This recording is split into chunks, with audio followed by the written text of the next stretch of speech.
I had just keyed the mic to tell tower, copy cleared to land Alpha Taxiway. So I'm on tape, this huge scream coming from Bill and I both.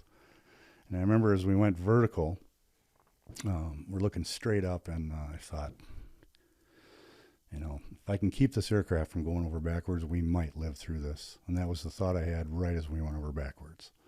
I'm like, oh boy. Hey, everybody.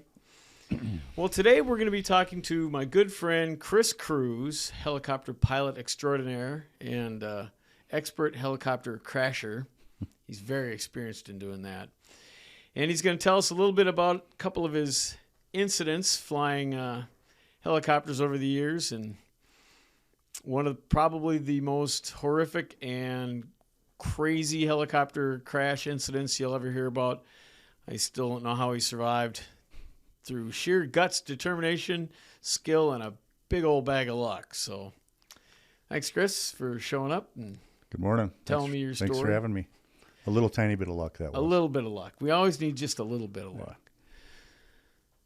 So we met each other back in probably 80. I think it was about 85. 85 or so, yep. We're both Huey crew chiefs back in the Minnesota National Guard, crew chiefs mechanics, and stayed together there for a while, and then we kind of split paths. I went the civilian route when I started ferry flying and got out of the Guard and started flying small airplanes around the world, and Chris went to Army Flight School in the what program? Yeah, I was in the Warrant Officer Entry Program 86, 87, and became a utility helicopter pilot in the Huey and a warrant officer at the same time, basically. So, warrant officer, one of the best gigs in the military. It's the best kept secret in the armed forces by far.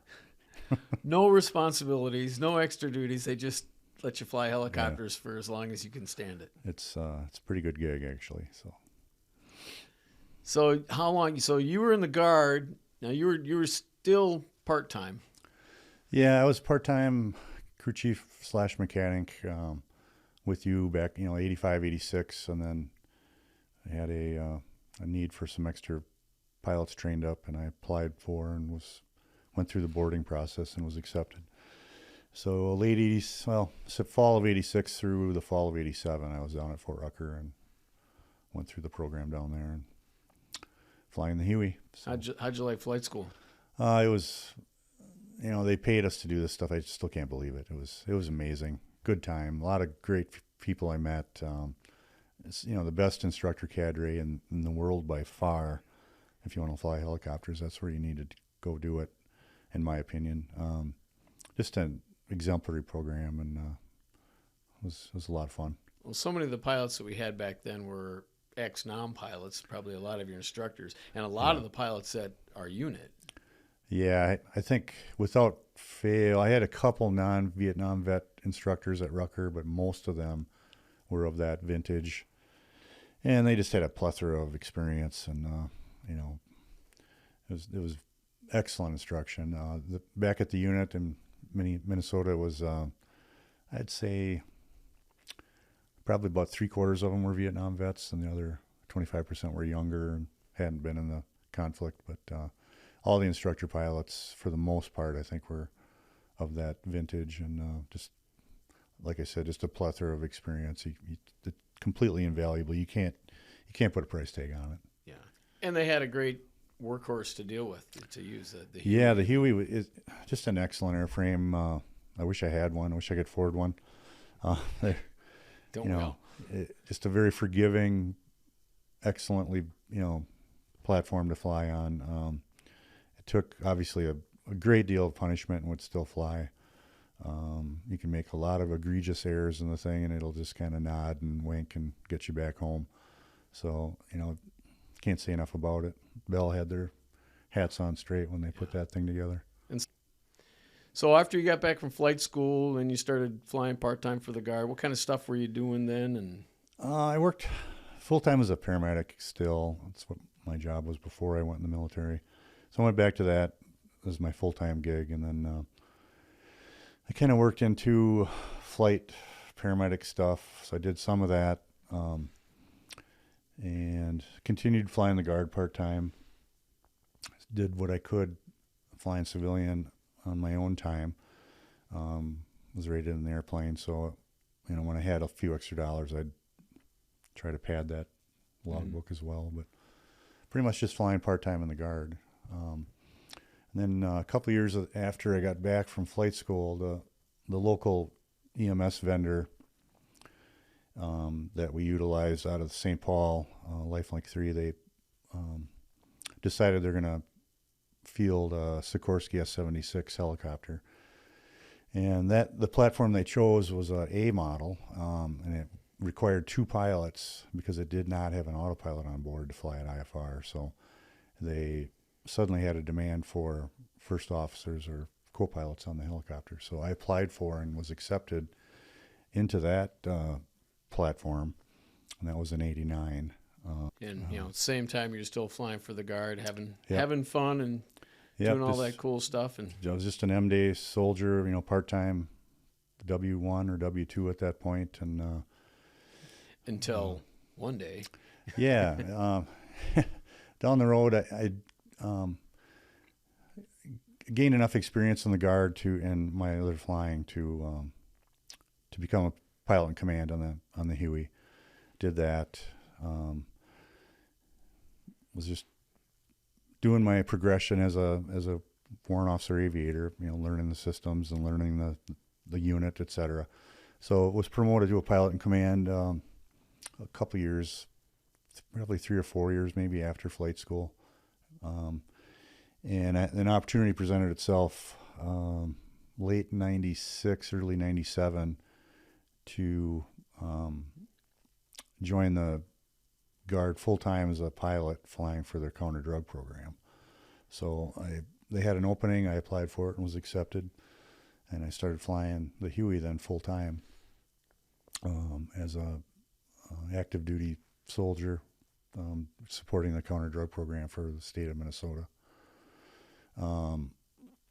Did a lot of flying, most of it it was a combination of hauling law enforcement around, assisting them in their endeavors, and also providing an educational platform for the DARE program, which would entail, flying out to a school, landing at that school, presenting to a DARE classroom, and just promoting, good decision making, making good choices, etc.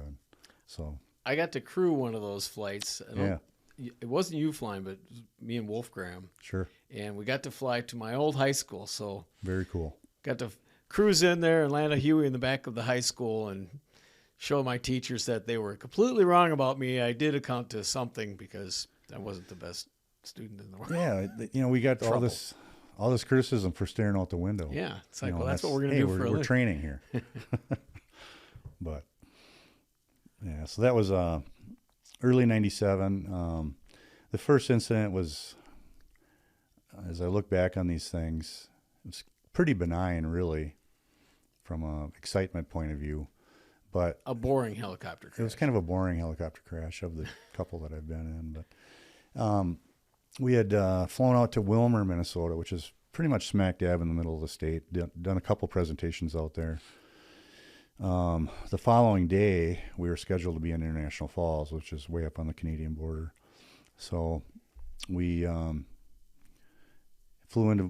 did the presentations, got done mid-afternoon, flew into Wilmer Airport, tanked up as much fuel as we could. We had figured out the flight. It was going to be, with reserves, we could get to International Falls, but it was going to be close. So we wanted to make sure we had as much fuel as possible on board. In fact, we parked the helicopter on a little bit of a slope there at Wilmer so we could tank up just a little bit more gas. Every little bit counts. We took off out of Wilmer. This was May 1st. We'd had a couple weeks of just horrible flying conditions. It had been real crappy. Quite a bit of IFR flying. I think 2 or 3 days before, we'd been up to Duluth, totally IFR all the way up and back, flying instruments. So this day was kind of one of the first days of that spring where it was actually nice out and the sun was shining. It was just so refreshing. I remember it was really nice to have a good day of weather for flying. So anyway, we took off out of Wilmer, headed north, and a cold front had come through to clear up the skies, but in addition to that, it also created a pretty good wind. So the wind was out of the northwest, pretty steep winds that day, 25, 30 knots, if I remember right. So we're not real low, but we're probably down about that 500, 600, 700 foot range, trying to take advantage of some ground friction to move the wind out of our way a little bit and ensure that we're going to make I Falls in one tank of fuel. That was our goal. So we did the fuel calculations, the burn rate, et cetera. Here's our ground speed. We figured it out a couple times. We knew we were going to be fine fuel-wise to get all the way to I Falls, so we just trucked on, heading north. I was sitting in the left seat. Co-pilot was in the right seat, and one crew chief in the back. Again, bright sunny day. I'm heading north, so I've got a 3 p.m. sun hitting me on the left side there, and it's super nice. And I remember kind of slumping down in the seat a little bit, and loosened up the seatbelt somewhat, and the other pilot was flying. Just kind of relaxed and took in the view. Again, it was a really nice sunny day, so I was like the cat in the window, just sitting there in the sun, enjoying myself. So we're buzzing north, and you just, as a pilot, you're trained to, have some fun, but at the same time, you got to take care of business. And I had sat there like that for maybe 15, 20 minutes, and I started to get this feeling like, you really should probably tighten this thing up and, take care of business here and make sure, we're doing all the things we're supposed to be doing. Do some of that pilot stuff. Not just sitting there half asleep. Yeah.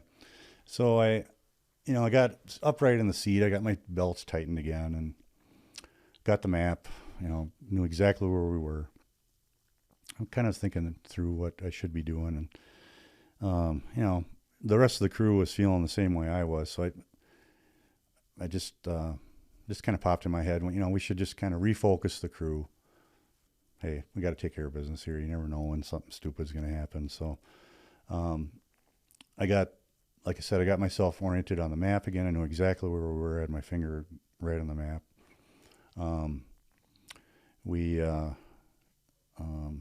I set up the radios in case I had to get a quick call off. Remember, I tuned up, I think it was one of the VORs that we were going by, probably Grand Rapids VOR, and to receive, and then I had the transmit on the remote for that VOR so I could get a call off if I had to. Just kind of taking care of business in case something weird happened. And I swear to God, I'm not making this up. Probably I know it was within. Well, didn't you guys also kind of go over procedures? I was just thinking to myself, what else should we be doing here? As pilot in command, you're kind of just trying to take care of business. So I'm like, hey, we should brief a engine failure real quick. And I swear to God, I'm not making this up. It was certainly within 5 minutes, maybe even just a couple minutes before we had this failure. So I got the crew like, hey, why don't we go over an engine failure quick? What are all we going to do? And Greg was flying, and he's like, well, I'm going to, verify what we have, enter an auto rotation.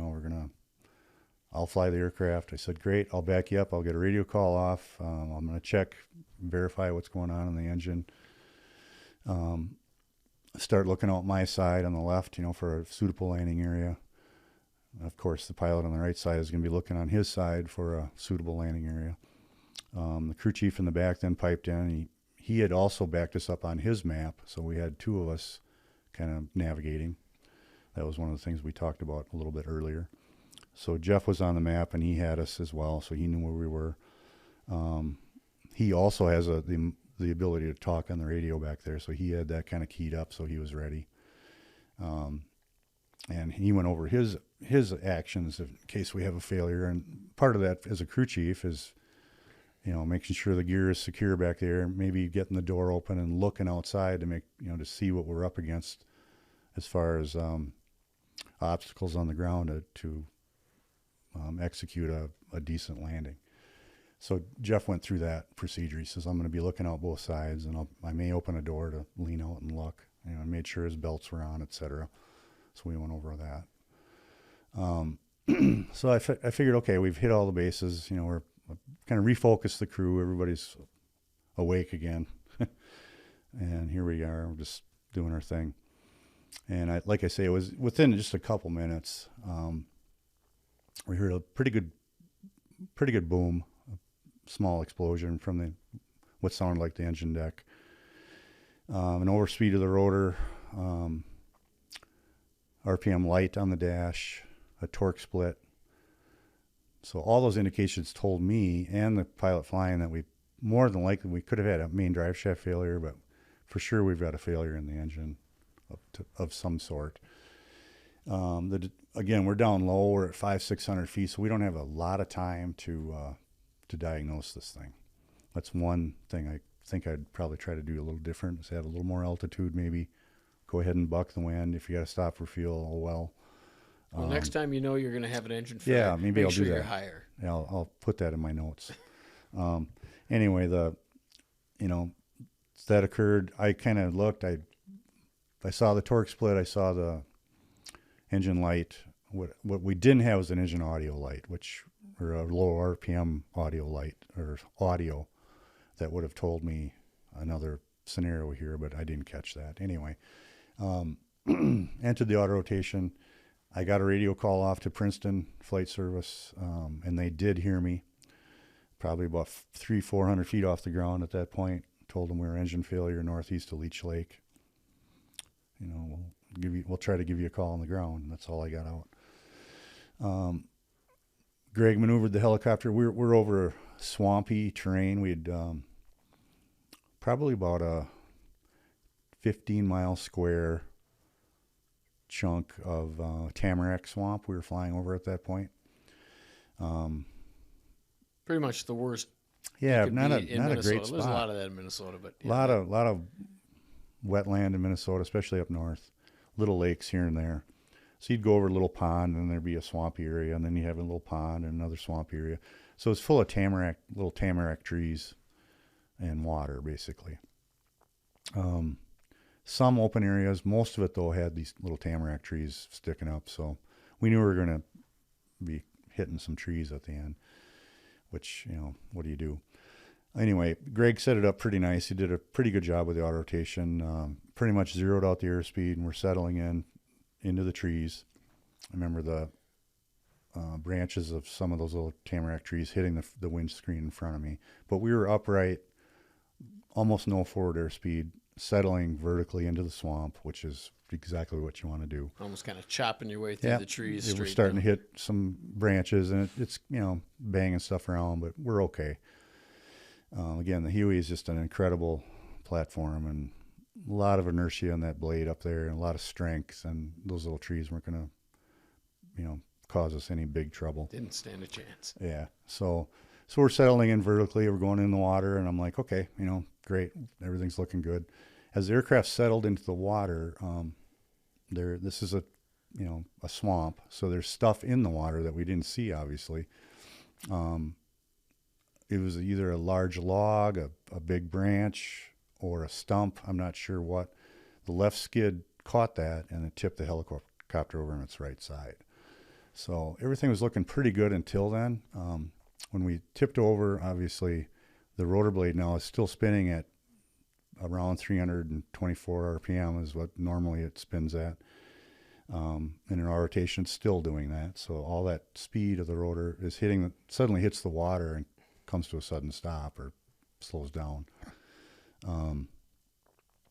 Incredible violence associated with that. The kinetic energy associated with that rotor system, that amount of weight going that fast, it just tears the heck out of everything.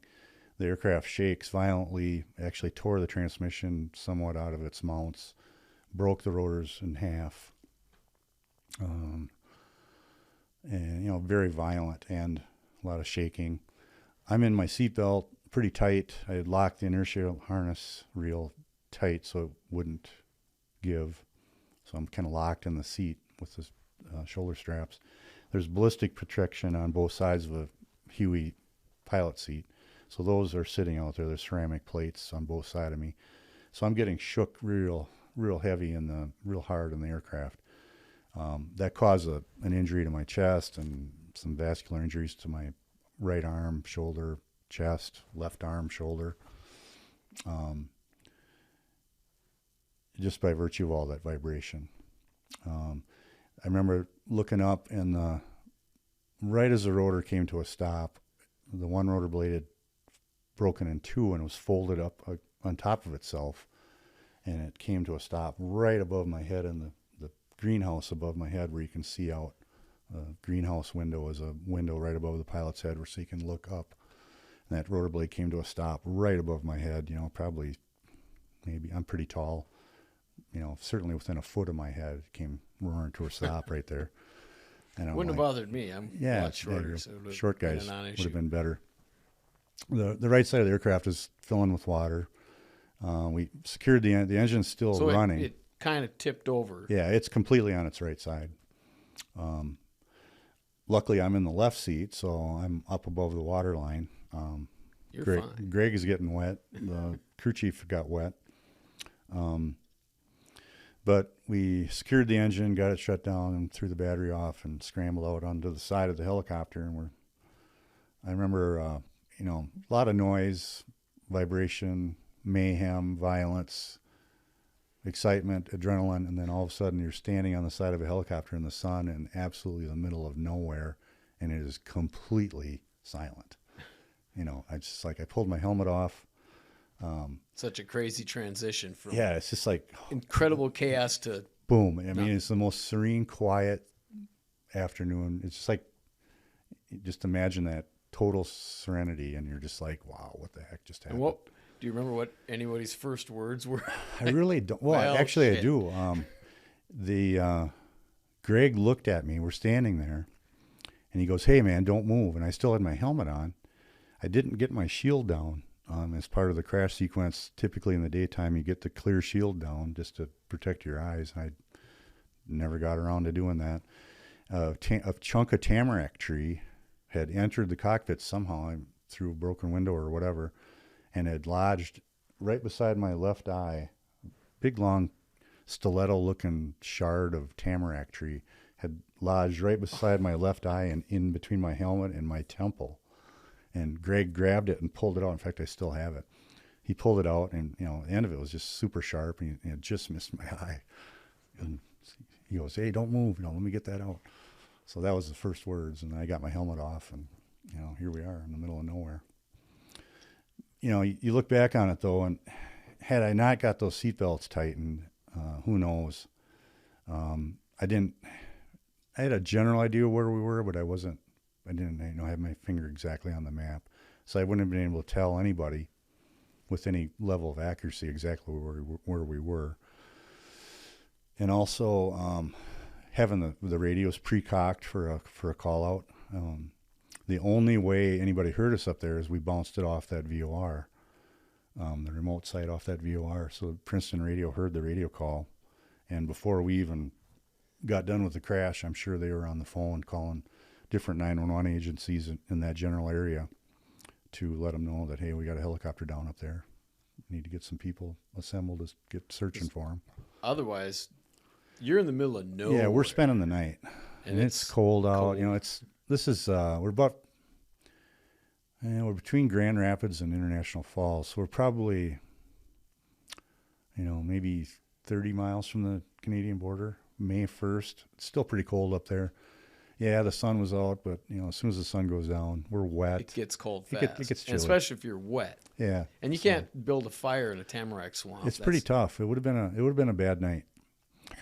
But like I said, we got that call off, so people were notified that we've got trouble. How'd they come get you? Well, this is the early days of cell phones. We had in the kit, in one of the helmet bags, that actually in the water. I have a little nylon bag that we carried our helmets in, padded bag to kind of protect them when we weren't wearing them. So in that helmet bag, one of us had a cell phone. I think it was Greg. It was one of those old Motorola brick phones, about that tall, a couple inches in diameter with the big long antenna. And I said, "Greg, get the cell phone," So he grabbed it out of his bag, and we're literally pouring. We took the battery off, and we're pouring water out of this phone. And I'm like, there's no way. Again, this is 1997. So first of all, there's a cell phone tower up there. Are you kidding me? Right. And there's crappy signals up there now. Yeah, it's pretty terrible now. So we're standing, basically at at a couple feet above the water on the side of the helicopter. So no altitude there at all. Put the battery back in, turned it on. Wow, it came on. It works. Sure as you know what, we've got a couple bars, got a signal. I'm like, hey, it might work, so punch 911, enter, and it was a dispatcher up by Eveleth, and he was obviously having a bad day. He answered kind of short. 911, what's your emergency? He's pretty short with me. I said, dude, in a helicopter, we just crashed down by Leech Lake. We're northeast of Leech Lake a little ways. I was going to try to tell him where we were, and he cut me off, and he basically didn't believe me. He says, I don't have time for this. If this is a crank call, I don't appreciate it. And he hung up. No I swear to God. And Greg, what the hell? My co-pilot's a pretty fiery Italian guy, and he grabbed the phone from me. He says, let me talk to that, you know what? And he punched 911 again and called, and he says, I think he let it off with, dude, if you hang up on us again. But at the same time that happened, we were all standing there listening. You could hear the whole conversation, and you could hear a phone ringing in the background on his end, and he goes, stand by just a second, I got to get this other phone. And it was Princeton calling him to let him know that, hey, we got a crew down there somewhere that's in trouble. So his demeanor changed a little bit. And I wonder if his supervisor had a I don't chat know. with him later. I called him a couple weeks later and thanked him for his help, and it was all cool. And I mean, everybody has these days, and it all worked out. So, but he notified the Minnesota State Patrol, and they had a Long Ranger sitting in St. Paul, and a crew. Actually, he's the lead pilot now for Mayo's EMS program. Bob Ringvold. He flew up with another guy in the Long Ranger and came to a hover beside our aircraft, and we all crawled on and got it right out of the swamp. So pretty nice. Worked out pretty good. Handy to have. Yeah, I appreciate a ride out. I appreciate those boys that day. But that was your last flight in a Huey. Yeah, that actually so I had this injury in my chest. I clotted my brachial vein and my subclavian on my right side. A little bit of the same on my left side to a lesser degree. A little bit of a minor head injury. Banged my head pretty good. I wasn't knocked out or anything, but I spent about a month off, letting my headaches kind of go away. Was checked out by the flight surgeon. Everything's fine.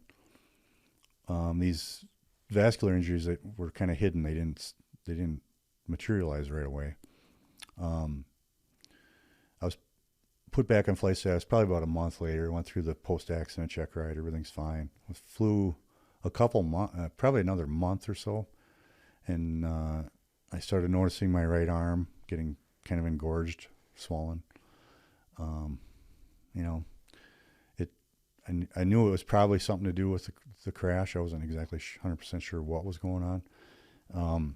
Went in and got evaluated, and they found a blood clot basically from mid bicep all the way through my subclavian. So the danger with that is you knock a chunk of that clot off and you have a pulmonary embolus and suddenly die. So the flight surgeon grounded me at that point, and that was it. So the end of the Army career. Yeah, that was it. I had every intention to go the full, the full career path, and I don't know if the orders were cut yet, but I'd been told I was going to go through instructor pilot school.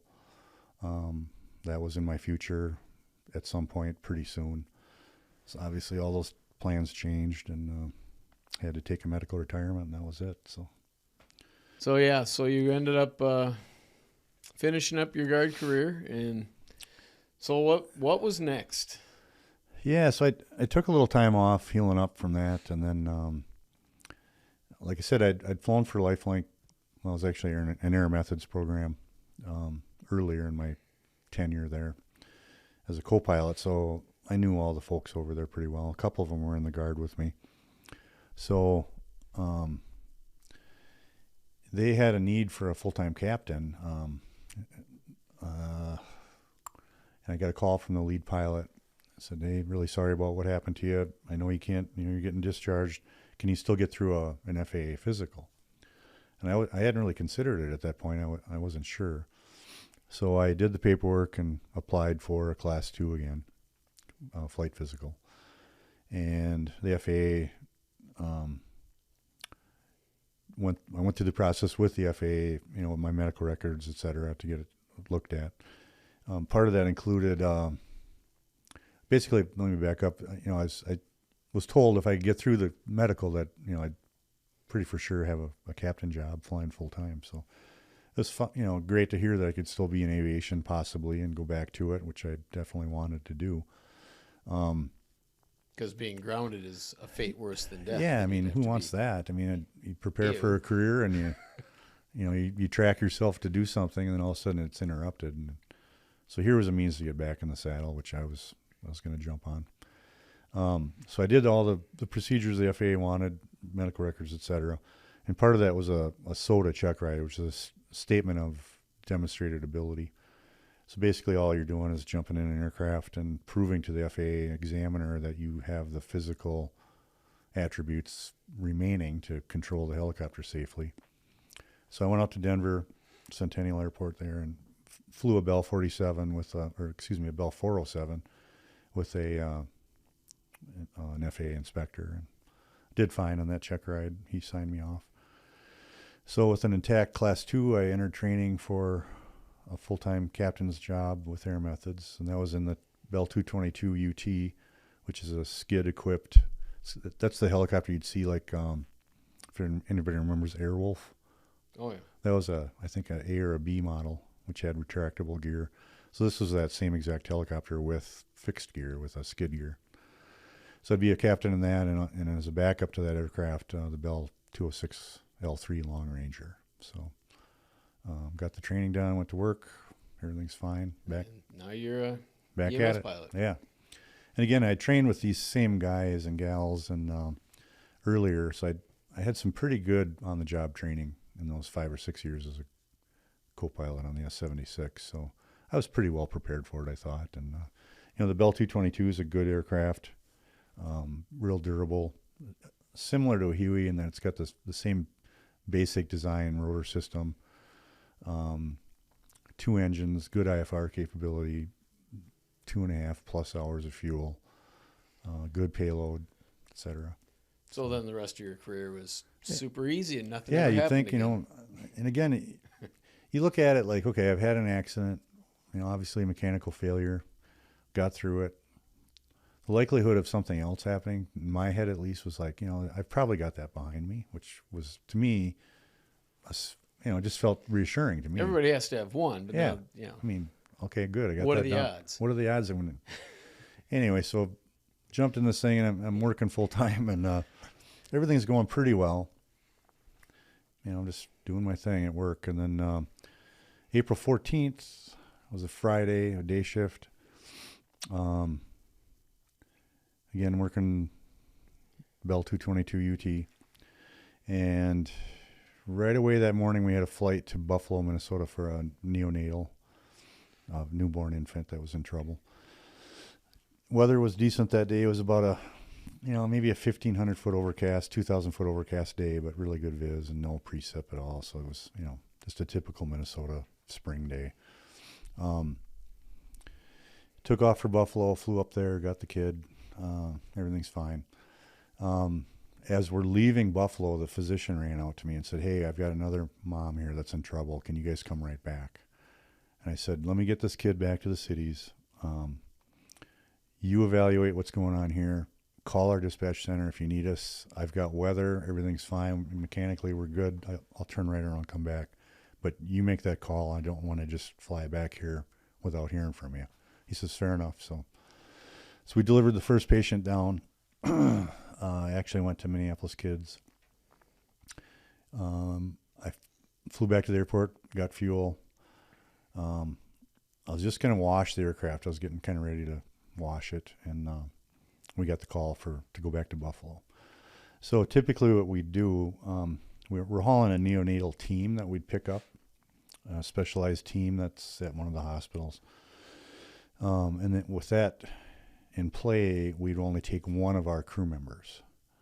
So the first ride so I'm working with a nurse and a paramedic and me, us three. So the first ride, they've literally flip a coin and say, hey, who's going first, And I was working with Bill Yock and Candy Stover, good people.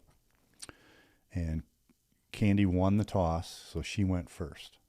She said, I'm going to get it done in case we have two. Okay, good. Mm. So she won and she went. So did that, got it done, got back. So now the second one is on Bill, my paramedic. So he's like, okay, I'm up. So Bill and I climb in, we take off, go pick up the team. I can't remember. I think the team was out of North Memorial. So flew over to North, picked up the team. That's two people, usually a neonatal nurse, really specialized, trained, and sometimes like a respiratory therapist or a physician or some other specialty that they need. So we picked those guys up at North Memorial and up in Robbinsdale, and then we flew up to Buffalo again. Everything's fine, land, go in. They go in and do their magic. I'm just sitting around, hanging out, waiting for them. So it wasn't too long after that they came out with the kid. Everything's, pretty stable, looking good. Load up. I do my standard walk around and take off, and everything's fine. So we fly back to, I think that kid went back to Minneapolis Children's also. So at that time we were landing at Abbott Northwestern's pad, which was right next door to Children's, and that's where we unloaded the patient. This is downtown St. Paul? Downtown Minneapolis. Downtown Minneapolis. So kind of the South Metro, south of the great big buildings, kind of by the old Sears building is where Abbott's pad was. So anyway, about a 6 or 7 floor high helipad. Land.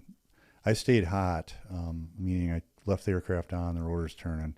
Bill unloaded the team and the baby. They did the transfer of the baby out of our equipment into their equipment at the helipad there.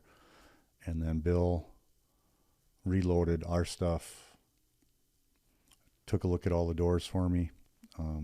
I kind of had him trained how to, effect a walk around basically at that point to make sure the door is closed. The doors are closed and cowlings are shut, etc.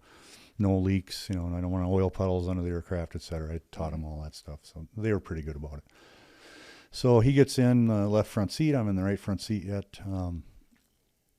Do my checks, pick it up to hover, everything's fine. Great, let's go home. So took off.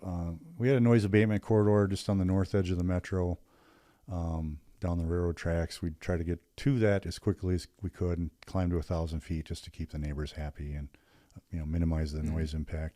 So I did that. Heading eastbound now over the railroad tracks just on the north side of 94 there. 1,000 feet AGL. Everything's looking good. We're heading back for lunch. It's probably 3 p.m. So we've been going all day without anything to eat. We're kind of wanting to get home. Everything's fine. All of a sudden, I feel a metallic tick. I tell you what, it's really hard to talk about, but it displaced the cyclic just a little bit in my lap. The cyclic's between my legs. That's how you steer the helicopter, and I heard and felt that metallic tick. It's kind of a tink. And at the same time, both engines spooled up just a little bit, and it didn't really displace the cyclic aft, but it did move it a little bit. Totally weird. As a helicopter pilot, you get attuned to what this thing sounds like and when it's happy and what it's supposed to be doing. Mm-hmm. And this was totally brand new and super strange. And as soon as I looked over all the gauges, we got a plethora of, warning gauge lights and gauges to kind of figure out what's going on up here. And nothing's out of the ordinary. Hydraulic pressures are good. And I immediately looked over at Bill, and he looked at me. He was like, what the F was that? He hadn't heard it either. The guy's been flying as a paramedic for a long time. And, you listen to those guys. If they hear something or see something, you pay attention to it. He never heard that before. Like, wow, that was weird. So it's only about a 6-7 minute flight over to St. Paul. So I'm most of the way there. Had listened to the ATIS for St. Paul Tower or traffic, and had tower spooled up. So I called them, announced I was the state capital, which was kind of a standard place to report coming inbound to St. Paul. Told him I was going to, landing. We're based there. He knows we're coming home. So he said, enter left downwind for the Alpha Taxiway. And so I got to the Capitol. I turned right to enter the left downwind for Alpha Taxiway coming back to the northwest. I'm still at 1,000 feet. I remember thinking for a second, I should probably head out east of town and just troubleshoot this a little bit, try to replicate it, so I give the mechanics a little more data. Mm-hmm. And then I quickly just I could see the field, I can see our hangar. It's like, no, let's just get this thing home. The mechanic is right there. Let's just get it on the ground and let him look at it. More reasonable, more conservative approach. So, okay. So I'm on downwind. I just got the turn done. Tower cleared me to land. I just was going to pull the mic key to acknowledge the landing clearance. And I felt that tick again. So I'm still at 1,000 feet level, coming up on the Catholic Cathedral, which is a great big church right on the edge of the Mississippi River. I felt the tick, but immediately this time I get a cyclic hard over. And the cyclic goes completely aft into my lap, full aft, and I can't move it. It's stuck. It comes back as far as it can, which is going to pitch the aircraft straight up, and I can't push it forward. So I had just keyed the mic to tell tower, copy cleared to land Alpha Taxiway. So I'm on tape, this huge scream coming from Bill and I both. And I remember as we went vertical, we're looking straight up, and I thought, if I can keep this aircraft from going over backwards, we might live through this. And that was the thought I had right as we went over backwards. I'm like, oh boy. So I'm inverted, we're screaming like stuck pigs, and the fight is on at that point. There was a guy I got to know a little bit after this was all done. He was a Northwest captain, and he was in between flights. He's from New York, I think. So he was on his daily jog. He was going across the High Bridge in St. Paul on his jog. And he had heard us coming and had seen us. And then he suddenly heard this engine tone change and looked again and, watched us go over backwards. And he actually looked at his watch. He said he doesn't not really know why, but he kind of started the timer, Mm-hmm. And he sat there and watched us. We went over backwards, ended up in pretty much a vertical dive going straight at the Mississippi River. And again, the cyclic, it's not really responding. I can't move it. I'm a pretty big guy, and I'm pushing with both hands, trying to move the cyclic, and it's not responding too well. Now I'm in a dive, so I'm actually trying to pull back on the cyclic. Bill is over there watching me. He doesn't have any controls on his side. He's just a paramedic. It's just a seat over there, no controls. So what happened was in the midst of this, I was moving the cyclic a little bit, and I got a collective hard over now, where the collective pitch lever on my left side went full up. And that does two things. It spools the engines up. The governors respond to that extra power demand. So, it's dumping a whole bunch of fuel into the motor, and it increases the pitch on both blades to initiate a climb, basically. So you have your cyclic that you steer with that's controlling the whole disc, as you fly through the air. The collective is solely responsible for increasing the pitch on each blade. So you have more power or less power. So with that collective hard over, now the aircraft is in a big power surge. So did that kind of pull you up? Or did you have a little collective? I had a little cyclic control. That tied with the collective hard over, pulled us out of that dive and put us back in a... How close did you get to the river? It was way too close. I know I was down below the level of those tall buildings on the side of the river in St. Paul, because when I climbed out, I was going by those buildings going up again. That sight So, picture going straight at the river. It just horrified me. And that happened a couple times. And I remember towards the end, I was really getting out of gas and I was panting and, So when you say a couple times, you went down, up, over again? There was probably 4 to 6 iterations of nearly this exact scenario. Either a stall, kind of an Immelman thing where you go over kind of like an Immelman turn, or, you come to a stop and then it would settle in on its tail and come back down. And helicopters are not designed to do this. A lot of times when you do stuff like that, the rotor leaves. Yeah, this is, it's a Bell 222, so it's a teetering rotor system. The mast is here and the rotor's teetering on it. And they teach us in flight school. That's why I thought of that when we went over backwards. That rotor system does not tolerate a low G aggressive maneuver like that, because it starts to flop around on that mast, and then it actually has a stop and it'll hit the mast and damage it. It's called mast bumping, and if it's violent enough, it'll tear the rotor right off the aircraft. So that's what I was afraid of.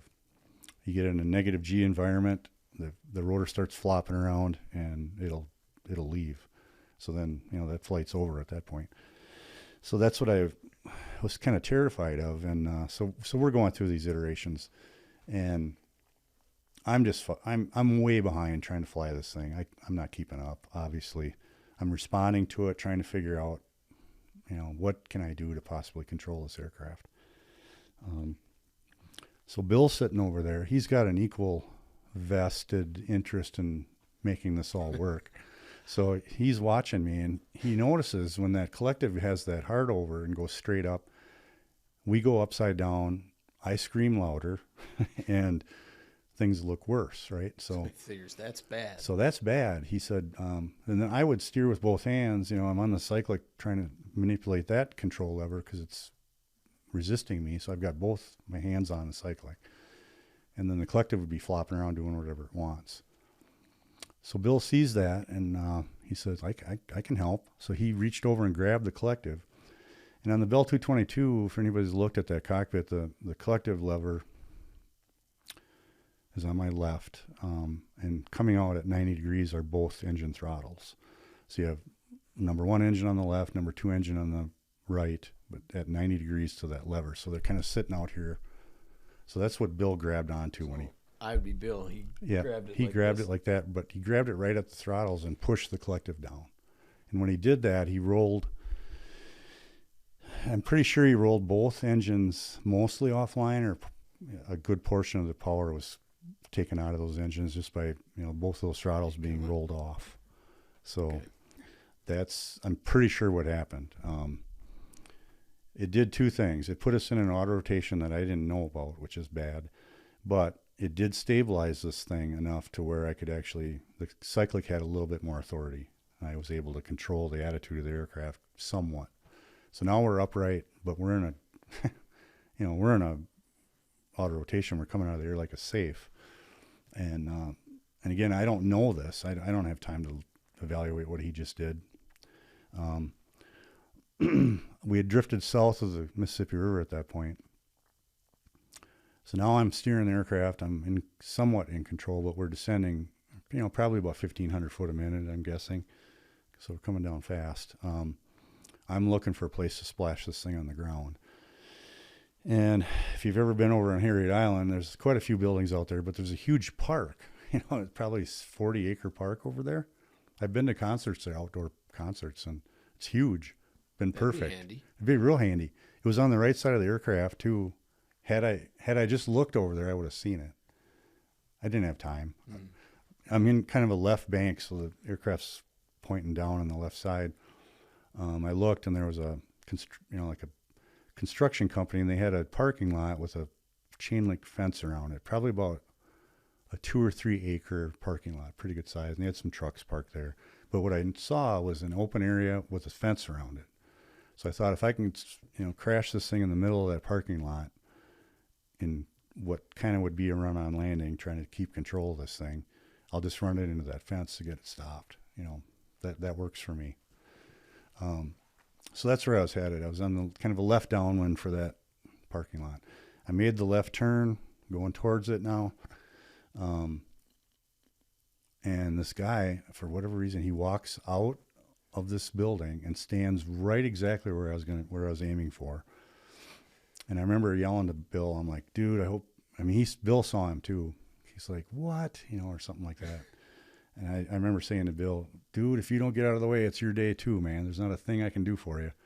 And this is where we're going. This is where we're going. Right there. And so I continued the approach, obviously. I didn't really have a chance or a choice. As I went to arrest the rate of descent, I started bringing the cyclic back. And, of course, the aircraft's going to have the last word with that. Sure. And the aircraft pitched straight back up on its tail. I mean, we're looking straight up again. At this point, I'm maybe 200 or 300 feet off the ground. And you don't have any energy left. Yeah, the energy's coming out of the aircraft. The rotors, you can hear the rotor RPM starting to wind down. It's very obvious that I've got a rotor RPM coming, it's descending rotor RPM. But I'm looking at nothing but blue, clouds above me. Maybe 200 or 300 feet off the ground. And I'm thinking, if this thing goes over backwards, I've got maybe 1,000 pounds of fuel on board here, 100, maybe, 6 pounds a gallon. Plenty of fuel. I've got 2 really hot, angry engines. They've just been put through hell. This thing's going to burn.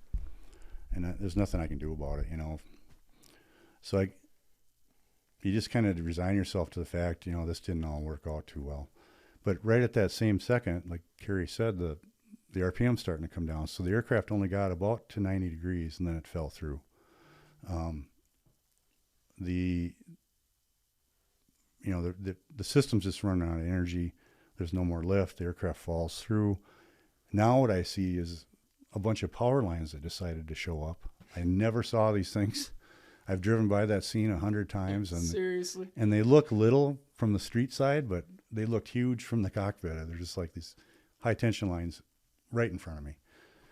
So, every helicopter pilot has a strand of DNA that is there for one purpose, and that's to avoid wires. And that was like, no way am I going to put this thing through a set of high tension lines at the end here. After what we just went through, no way. So my next plan is like, okay, aircraft's coming down. I'm getting kind of level. I'm just going to pull every ounce of pitch that's left and try to hop over those wires and go to the street beyond it and crash there. What do you do? Yeah. So right as I was going to pull collective, now we're probably 50, 75 feet above that building. It's a flat top industrial building, kind of a huge pole shed looking thing. And Bill's in the left seat, and he looks over there and he says, Chris, there's a, flat roof over here. And I looked, and sure enough, there's a flat roof there, and that's better than trying to jump over those wires. So I kicked full left pedal and horsed the cyclic around to the left. And that was the last bit of energy that aircraft had. It made the turn and fell through probably from about 15 or 20 feet, fell straight onto that roof. And we flexed the roof down. I thought for sure we were going to go through the roof and burn. It spread both skids. It kind of kinked the tail boom, came to a stop. I'm sitting there. Aircraft's running at flight idle, like I parked it there on purpose. Well, I kind of did, but it's like it wasn't. That wasn't the plan. Wasn't the plan. Yeah. So there it's at, and I'm like, I can't believe we're here. How did we get here? How did this happen? What the heck? And at that point, it was like, okay, let's get out of this aircraft before it starts coming apart, or we go through the roof. Mm-hmm. Was my fear. So Bill and I got out of the aircraft. I ran to the edge of the building. I was ready to jump off. It's about a 2-story building. I would have broke both femurs doing it. Got to the edge, and I looked back, and that thing's sitting there at flight idle, just like, hey, how's it going? Thanks for getting us here. And I'm like, you sucker. God. So I had to get back in it and shut it off. Like, what? And we just I hit both fire bottle buttons, and that shuts off the fuel in the engines and turned off the battery, and rotor coasted down, and the tail rotor drive shaft had broken in the hard landing.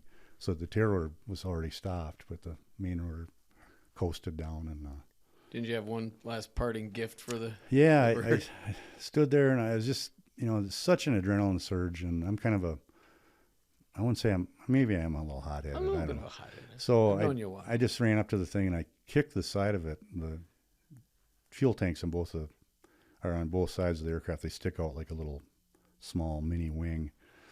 And I gave it a big kick, and I knocked a huge chunk of paint off with, a couple of the hospital stickers, and I still have that too, by the way. You're going to take that out of your check, though. Yeah.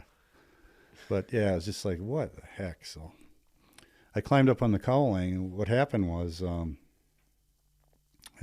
opened one of the cowlings because I was curious, what the heck happened here. So in that helicopter, it's a Cobra rotor system basically, which is real heavy, much more mass and inertia than like even in a Huey. So in those rotor systems, you have to have hydraulics to actually manipulate the flight, to fly it. Well, all you're doing with the cyclic and collective is moving pretty small linkages that go back into a mixing valves, etc. And there's pilot valves that are pretty small that are running up to activate the hydraulic servo to either go up or down. Like little hydraulic pistons. Yep, it's a dual action piston. Move the rotor blades. Yep. System. So that's all I'm doing.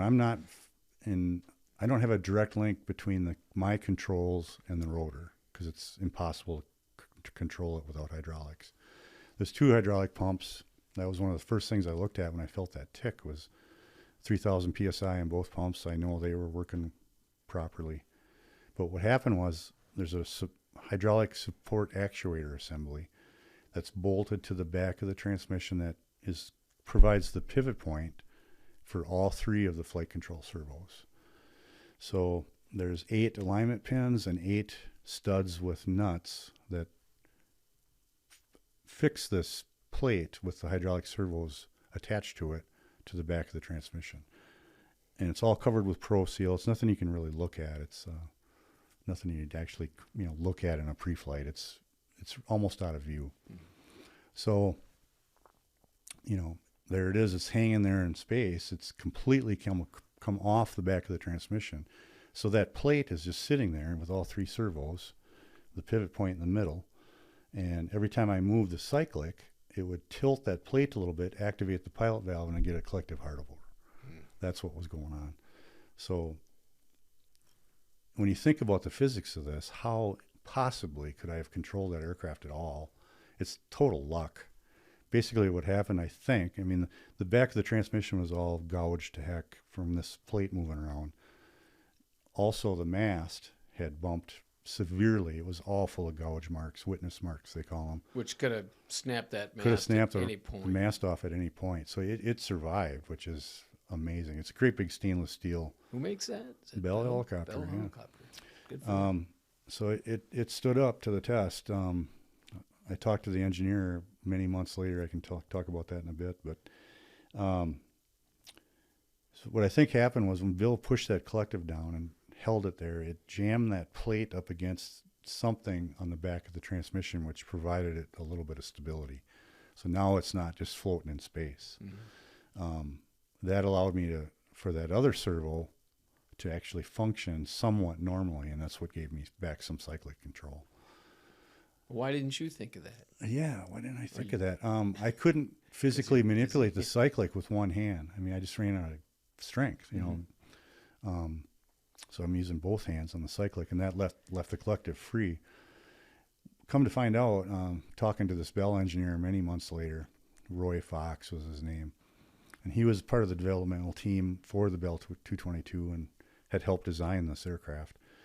And I told him that exact story, and he just shook his head, and he said, had Bill put that collective down in a negative G environment when the aircraft was upside down without that rotor being with any load on it at all, he said that the mast bumping would have been severe enough where it would have departed the aircraft. So he by chance put that collective down when we were moment at the exact right moment when the rotor was under load, and it was pulling the rotor blades were pulling against the the mast instead of in a negative G where they're just kind of flopping around.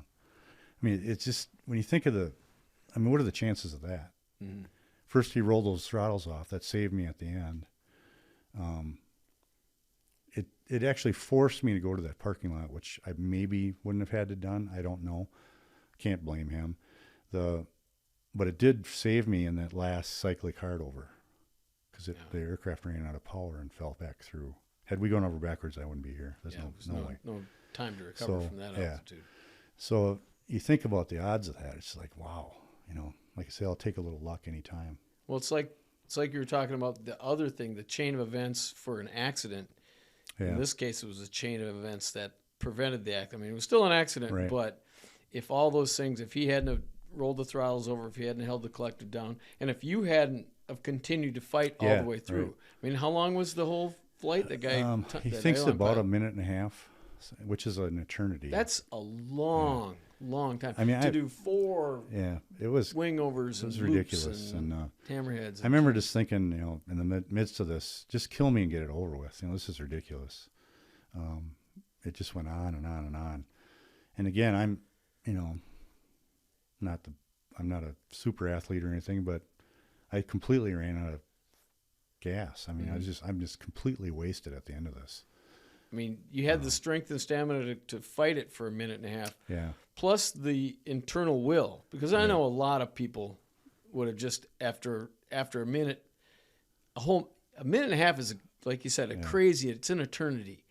Most guys wouldn't have lasted 30 seconds, especially with the terrifying look of the going upside down sky. Now it's the river. Just wow. Yeah. A weird thing popped in my head when we were going towards the river during one of those iterations, and I remember thinking at that point, I just can't do this any longer. I'm so winded. If you listen to the ATC tape, which by the way, if anybody ever survives an accident and you have access to the ATC tape, don't do that to yourself. Don't ever do that. Anyway, I'll bet. You're just huffing like a train, and it's horrible. But I remember this vision popped in my head of the next day, a barge parked on the Mississippi with a crane on it. The Mississippi is kind of a dark, dingy river, and it's springtime. There's runoff coming, and it's just nasty looking. And that crane is pulling the aircraft out of the water.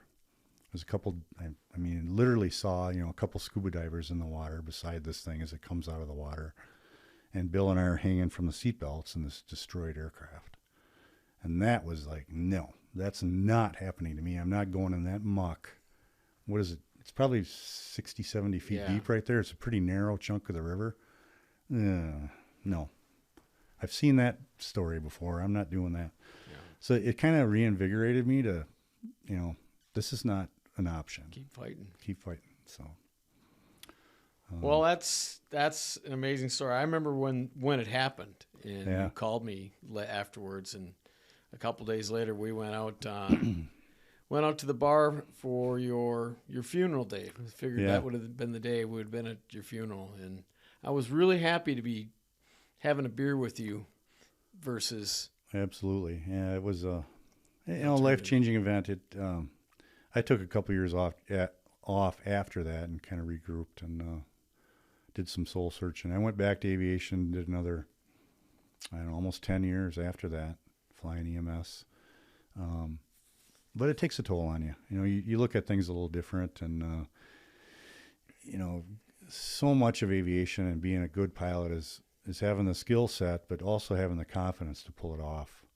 And it just shakes you a little bit. Mm-hmm. You're like, that was number 2. What's coming next? At that point, any illusion of one and done was completely out of my head. Right. And it's like, but takes the wind out of you a little bit. I don't remember that day we were talking about it. You were kind of a why me almost kind of thing. Yeah. And I told you, it's like, as commercial pilots, that's why you're there. You're there for that day. You're not there for the nice day. Anybody can fly a perfectly good airplane on a beautiful day. You need a really good pilot there when things go to hell. Yeah, there's some merit to that. Like you said, a lot of circumstance, quite a bit of luck, some pilot skill, I'll admit. Okay, I did my part. Just think of if Candy had got on that second flight. She's 100 pounds soaking wet. Beautiful, great nurse. I mean, does a great job. I love her to death. But she wouldn't have. Would she have stayed in the game as long as Bill did, and would she have put that collective down for me? No, I don't know. I doubt it. So you change anything subtly here, and it's a whole different scenario. Wow. I'm glad you're still here, buddy. Yeah. Well done. Love you, man. Hang in there. Appreciate it. Yeah. Well, that's all we got for now, everybody. Thanks to my good friend Chris Kruse here, who's still stupid enough to push his limits by flying with me. Yeah. There's been a few incidents past there. We won't go into the flight over the Rockies, but there might be statute of limitations issues with some of this, so we'll just leave it alone. And we're not done. We're got a Queen Air to fly around and have some fun, but we'll have some more stories for you. But appreciate y'all for watching. Thanks for supporting the channel, and thanks to Chris for telling us this great story. Anytime. And as always, keep your speed up, Chris. There you go. Thank you.